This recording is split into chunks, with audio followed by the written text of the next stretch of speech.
Hey, Shanae said when I told her what the Eagle Clan woman had said. You don't know what happened. We don't know the full story. You remember Miggs's scars. Someone did that to them. I froze, remembering how much of Miggs's skin was covered by those burns, and Shanae grabbed my hand. Ngig, when I go with my grandma to give people medicine, sometimes they're hurt really bad. And sometimes she had a particular tender look on her face. Scars aren't the only marks that violence leaves behind. Why wouldn't they tell us, then? My voice broke as I half shouted the words. Shanae pulled me into her arms, and I curled around her, tucked my head against her neck, and tried to breathe. Maybe, she murmured against my hair, Migizu was just trying to protect us. When I was holding Shanae like that, I didn't say anything else. But I'm writing the truth down here. And the truth is, when you're a native girl living in the apocalypse, there's only so much anyone can protect you from. 13. I'm crying as I write this. I don't know what to do. I don't have any words of wisdom for you, future native girl surviving the apocalypse. What is there to say when you're going to lose yet another person who you love most in the world? Pack up. Deep breath. Early this morning, Shanae came to me in tears, panicking. Her grandma came in close behind her, looking for my kukum. As they talked, Shanae told me what had happened. The council said Shanae's grandma broke the laws of kinship in her work at the hospital. They say she prioritized Mayagizijig over Inawe Maganug. They said her kinship ties were always suspect, since her father was not Anishinaabe. They said she and her descendants had 48 hours to leave Anishinaabewaki forever. It's not fair, Shanae sobbed against my shoulder. Shh, I whispered, stroking her hair lightly. Behind us, I heard my kukum's voice raise as she cursed out the council members one by one. We'll figure this out, I said. I was buzzing, ready to take on the council myself.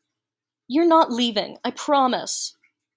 I said those things, and I meant them, but I don't know how I can possibly make them true. 14. Dear Nigig, when you find this, I hope you're not too angry with me. We've known each other for so long, and there's still so much I still haven't told you. Not because of you, see, but because I'm still scared. Scared that the Windigug have followed me even here.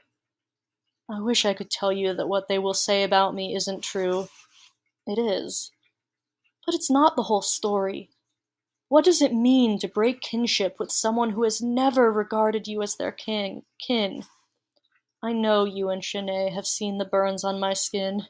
You're not as subtle as you think, my friend. The people who did that to me should have claimed me, should have treated me with love. The night I left, they tried to burn me. They were laughing, telling me if I wanted to be an F-word so bad, I should burn like one. Gig, I was so scared. I fought them and I ran, and I didn't look back to see what happened. I didn't want it to happen like that. I'm not sorry I got away. Maybe that makes me the monster they think I am. I don't know anymore. They will try to tell you that they exiled me, that there is no way to survive outside the nation. Don't believe them, Nigig. Don't believe that the strangers who make their way into our lands are without their own ways to survive. You've always been so strong, Nigig. Trust yourself. Hold the ones you love close. I know you'll find your own way. 53.713287, negative 114.393061. 15. I guess I lied that day when I promised Shanae she wouldn't leave. But I didn't know what I know now. There's more to the world than what I've seen. Migaza is out there somewhere. My Kukum says she knows how to read the numbers they left me. I'm going to find them. And Shanae is coming with me. We're stuck together, her and me. I'm not losing her. Not ever. I told her that this morning as we packed our bags, and her eyes closed, but no tears fell. When it came time to leave, the four of us, Shanae, her grandma, my Kukum, and me, gathered together in the kitchen. My Kukum looked at me for a long time. "I'll see you again," she said at last, not even a waver in her voice. When I started to protest, she held up a hand. "Someone needs to stay here to fight the council, to find a new way to hold our people together." My body was heavy.